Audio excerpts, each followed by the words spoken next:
Hi everyone, कैसे हो आप सब। तो चलिए आज मैं आप सबके लिए एक्सप्लेन करने जा रही हूँ फ्लैश सीजन 7 का एपिसोड नंबर 18।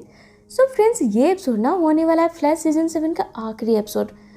वैसे तो मैं कल से सीजन 8 भी स्टार्ट कर ही रही हूँ, पर चूंकि फ्रेंड्स सीजन 8 ना फ्लैश का आखिरी सीजन है, इसलिए मैं चाहती हूँ कमेंट बॉक्स में ना आप मुझे कमेंट करके बताओ कि फ्लैश के बाद आप मेरे से किस सीरीज की एक्सप्लेनेशन सुनना चाहोगे। जिस सीरीज के लिए भी मुझे ज़्यादा कमेंट आएंगे ना, मैं उसे ही पिक करूँगी। तो अपनी फेवरेट सीरीज कमेंट बॉक्स में लिखना बिल्कुल ना भूलें, ताकि ना मैं उस पर काम करना अभी से ही शुरू कर दूँ। खैर चलिए, इसी के साथ अब हम बढ़ते हैं अपने आज के वीडियो की तरफ। तो फ्रेंड्स, पिछले एपिसोड में हमने देखा था जहाँ एक तरफ गॉड स्पीड क्लोन का सिविल वॉर खत्म होने का नाम ही नहीं ले रहा था। बैरी से खत्म करने के सॉल्यूशन के लिए ऑगस्ट हर्ट यानी कि असली गॉड स्पीड के मेमोरी में गया था कि आखिर ऑगस्ट की याददाश्त जाने से पहले एग्जैक्टली वो प्लान क्या कर रहा था। कुछ तो सोचकर ही वो पास्ट में आया होगा। तो चलिए फ्रेंड, अब इससे आगे की कहानी की तरफ बढ़ते हैं, जिसकी शुरुआत प्रेजेंट वक्त में होती है, जहां नोरा अपने छोटे भाई बाट की कंडीशन को देखकर काफी परेशान हो रही होती है। तो दूसरी तरफ गॉड स्पीड क्लोन्स की संख्या बढ़ते ही जा रही थी। पूरी सिटी में वह तबाही मचा रहे थे। वहीं इधर अब हम बैरी को देखते जो कि अगस्त के मेमोरी में होता है और इसे सिविल वार कैसे खत्म करनी है पूछता है। जहाँ पहले तो अगस्त बैरी को देखकर काफी खुश होता है, क्योंकि उसे पता था बैरी यहाँ पर जरूर आएगा। आगे अगस्त बैरी को बताना शुरू करता है फ्यूचर में अगस्त हर्ट अपने वक्त में एक ग्रेट फिजिस्ट था। उसका सपना था कि वो रोशनी से तेज हो जाए, और वो हुआ भी, अपने द्वारा बनाए वेलोसिटी फार्मूला के द्वारा। जिसके बाद इसकी मुलाकात फ्लैश के बच्चों यानी कि नोरा और बाट से हुई, जहां बाट ने एक ही झटके में कुछ क्षण के लिए इसके स्पीड को न्यूट्रलाइज कर दिया था, इसके बॉडी को आर पार करके। और यहाँ पर अगस्त कमजोर इसलिए पड़ा क्योंकि इसके पास आर्टिफिशियल स्पीड थी और बाट के पास तो ऑर्गेनिक स्पीड थी, इसके डैड फ्लैश की तरह। अब बाट और नोरा को देख यहाँ अगस्त को भी ऑर्गेनिक स्पीड चाहिए थी, इसलिए ये फ्लैश म्यूजियम के द्वारा पास्ट में आ गया। पर कुछ टाइमलाइन के साइड इफेक्ट से असली अगस्त की याददाश्त चली गई थी, और जो इसने अपने क्लोन वाली सेना बनाई थी ना, वो बिना अगस्त के कमांड पर यूं ही भटक रहे हैं। और जो उस क्लोन ने बैरी के सामने अगस्त को जान से मारने की बात कही थी ना पिछले एपिसोड में, वो सब प्लान अगस्त का ही था, ताकि बैरी इससे कांटेक्ट करे। और अब जब तक बैरी ऑर्गेनिक स्पीड अगस्त को नहीं दे देगा, बाहर गॉड स्पीड क्लोन का वार यूं ही चलते रहेगा। अब यहाँ पूरी बात जानने के बावजूद भी बैरी अगस्त को ऑर्गेनिक स्पीड देने से मना कर वापस से रियल दुनिया में आ जाता है। तब इस वक्त भी बिना स्पीड के अगस्त की याद पहले की तरह ही होती है। इसे अभी भी कुछ भी याद नहीं होता है। आगे ये पूरी बातें बैरी आयरिस, जे और नोरा को बता देता है। तब नोरा इस वक्त अपने भाई बाट के बारे में सोचते हुए अपने डैड को ऑर्गेनिक स्पीड अगस्त को दे देने बोलती है, जिसे अब आयरिस शांत करते हुए दूसरी ओर लेकर चली जाती है। तो ये अब दूसरी तरफ चेस्टर एलेग्रा के पास आकर इसे अपने दिमाग को शांत कर पूरी सिटी के बारे में सोचने ऐसा बोलता है।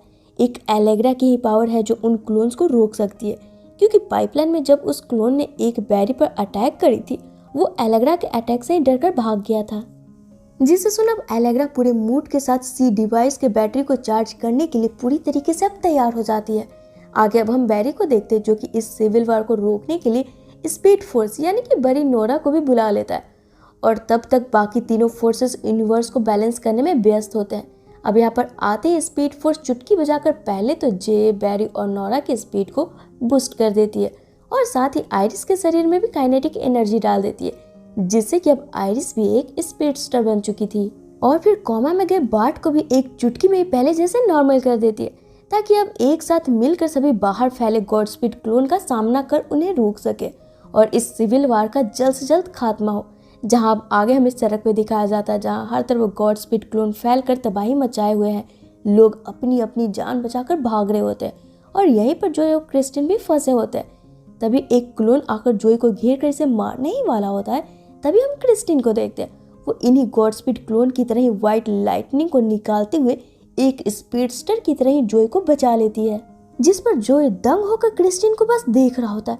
तब हम क्रिस्टिन को देखते हैं, वो भी अपने शरीर में हुए इस बदलाव को देखकर शौक में होती है, जैसे इसे खुद ही नहीं पता था कि आखिर इसने ऐसा कैसे किया।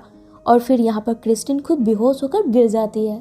वहीं अब दूसरी तरफ हम अब पूरी फ्लैश टीम के स्पीडस्टर को देखते हैं, जो कि अब सिविल वार को इसके आखिरी अंजाम तक पहुंचाने के लिए बाहर गॉड स्पीड क्लोन के पास पहुंचते हैं।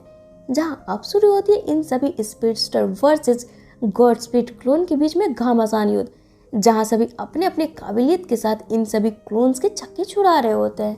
पर तभी ये लोग गौर करते हैं कि इन क्लोन्स को कमजोर करने के बाद भी ये तुरंत ही खुद को चार्ज कर ले रहे हैं। तभी स्पीड फोर्स अपना यहाँ पर हाथ देखती है। दरअसल ये स्पीडस्टर क्लोन स्पीड फोर्स से ही खुद को चार्ज कर रहे होते हैं। अब ये देख फ्लैश स्पीड फोर्स को यहाँ से वापस भेज देता है। तब तक अब ये सारे क्लोन्स ओवरचार्ज होकर इन सभी को घेर कर इनकी तरफ बढ़ने लगते हैं, जिसे देख सबकी हवा टाइट होती है।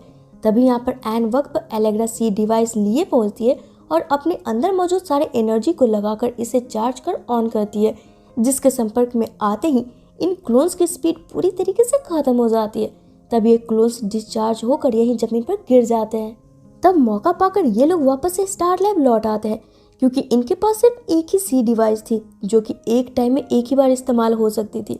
अब स्टार लैब पहुंचकर बैरी चेस्टर से पूछता है अगला सी डिवाइस कब तक रेडी हो जाएगा। जवाब में चेस्टर बोलता है मे भी 2 से 3 सप्ताह तो लग ही जाएंगे। अब ये सुन नोरा वापस अपने डैड पर दबाव डालने लगती है कि इन्हें ऑगस्ट हर्ट को ऑर्गेनिक स्पीड दे देनी चाहिए, जिस पर अब सभी सोच विचार करने लगते हैं। तब इधर अब हम फ्रोस्ट और सिस्को को देखते हैं, जो कि बाहर लोगों की जब मदद करने के लिए होते हैं। अब गॉड स्पीड क्लोन्स आकर इन्हें घेर लेते हैं, जिससे बचने के लिए हमारा इंटेलिजेंट सिस्को अब खुद के द्वारा क्रिएट किए गए इंट्रोपी बबल्स के अंदर खुद को और फ्रोस्ट को डालकर अपने चारों ओर एक प्रोटेक्टेड लेयर को लगा देता है, जिसके अंदर की ये क्लोन्स नहीं जा पाते हैं। जिसे देख अब ये क्लोन्स वापस से यहाँ से भाग निकलते हैं। तब सिस्को और फ्रोस्ट भी अब फटाफट स्टार लैब लौट आते हैं। तब यहाँ पर स्टार लैब में जे, नोरा और बार्ट चेस्टर की मदद कर रहे होते हैं अपने सुपर स्पीड से सी डिवाइस जल्द से जल्द कंप्लीट करने में। कि तभी यहाँ पर बैरी आता है और इन्हें रुकने बोलकर बोलता है बैरी सबके भलाई की खातिर ऑगस्ट को ऑर्गेनिक स्पीड देने को तैयार है। बैरी और आइरिस ने मिलकर एक प्लान बनाई है, उसी को अंजाम देने के लिए आइरिस इस वक्त स्पीड फोर्स के साथ गई है और मैं जा रहा हूँ ऑगस्ट को ऑर्गेनिक स्पीड देने। जहां अब आगे बैरी जैसे ही ऑगस्ट को ऑर्गेनिक स्पीड दे देता है, ऑगस्ट की याददाश्त वापस लौट आती है, जिसके बाद अपने डील के मुताबिक ऑगस्ट ऊपर छत पर जाता है और अपने सारे गॉड स्पीड क्लोन को एब्जॉर्ब कर लेता है। तब पीछे से बैरी भी अब फ्लैश बनकर इसके पीछे जाने लगता है। अपनी सभी टीम और बच्चों को चुपचाप यहीं रुकने बोल। तब इधर अब हम असली गॉड स्पीड यानी ऑगस्ट को देखते हैं, जो कि अपनी स्पीड पाते ही पहले तो फटाफट अपने सारे क्लोन्स को खुद के अंदर एब्जॉर्ब कर लेता है। तभी पीछे से फ्लैश आकर इससे बोलता है तुम्हें जो चाहिए था मिल गया ना, अब बताओ आगे क्या करना है। जवाब में गॉड स्पीड हंसते हुए बोलता है करना क्या है, अब मैं इकलौता स्पीडस्टर रहूंगा और सबसे तेज, और रही बात तुम्हारी तो तुम्हें तो अब मरना पड़ेगा। अब ये सुन फ्लैश बोलता है ये तो वक्त ही बताएगा, और फिर यहाँ से फ्लैश भागना शुरू कर देता है। तब गॉड स्पीड भी इसके पीछे जाता है। तो वहीं अब दूसरी तरफ स्पीड फोर्स को हम देखते हैं, जो कि आइरिस के साथ मिलकर अपना कुछ अलग ही प्लान कर रही होती है, जो कि बस हमें आगे पता चलने ही वाला है। तो इधर जब गॉड स्पीड फ्लैश को पटक कर इस पर अटैक करने ही वाला होता है, तभी पीछे से अब एंट्री होती है रिवर्स फ्लैश यानी कि एबॉट थॉर्न की। तो दरअसल फ्रेंड स्पीड फोर्स आइरिस के साथ मिलकर एबॉट थॉर्न को हिलाने की तैयारी कर रही थी, क्योंकि इनके अकॉर्डिंग गॉड स्पीड को फ्लैश के साथ सिर्फ एबॉट थॉर्न ही टक्कर दे सकता था। अब एबॉट थॉर्न की काबिलियत से तो हम व्यूअर्स अच्छी तरीके से वाकिफ है। अब यहाँ पर जैसे एबॉट थॉर्न पहुंचता है, अब ये फ्लैश के साथ मिलकर गॉड स्पीड पर टूट पड़ता है, और इसी के साथ शुरू होती है फ्लैश सीरीज का सबसे एपिक फाइट, जिसमें कि 3 स्पीडस्टर अपने अपने मूव्स के साथ भिड़े पड़े होते हैं। अब चूंकि गॉड स्पीड के पास ऑर्गेनिक स्पीड आ चुकी थी और दूसरा ये फ्यूचर से था, ये अकेले फ्लैश और एबॉट थॉर्न दोनों को ही पस्त किए हुए था। जहां अब एबॉट थॉर्न हर बार की तरह गॉड स्पीड पर भी पीछे से वार कर इसे घायल कर देता है, जिसे देखकर बैरी एबॉट से बोलता है ये हमारी डील नहीं थी, हमें बस इसे पकड़ना था, जान से मारना थोड़े ना था। जवाब में एबॉट थॉर्न अब हंसते हुए बोलता है इसका छोड़ो, माना कि तुमने मुझे वापस लाया है, इसका मतलब ये थोड़े ना है कि मैं तुम्हारे बनाए नियम पर चलूंगा। वैसे भी हमारा पुराना हिसाब तो अभी भी बाकी है।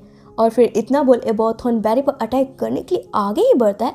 तब बैरी की स्पीड इस वक्त एबॉट से कई ज्यादा तेज थी, जहां बैरी एबॉट को उठाकर पटक देता है, जिसे देखकर एबॉट थॉर्न यहाँ से भाग निकलता है, ये बोलते हुए कि मैं वापस जरूर लौटूंगा। जिसके बाद अब बैरी ऑगस्ट हर्ट को आयरन हाइट में छोड़कर खुद स्टार लैब लौट आता है। तब बार्ट यहाँ बैरी से पूछता है आखिर आपने एबॉट थॉर्न को ही क्यों बुलाया, वो तो आपका जानी दुश्मन है ना। जवाब में बैरी बताता है हाँ जानी दुश्मन है, इसीलिए तो उसे बुलाया, वो मुझे मारना चाहता है, इसलिए किसी और को मुझे मारने नहीं देता, और रही बात उसके आज़ाद होने की ना, तो उसे बाद में देख लिया जाएगा।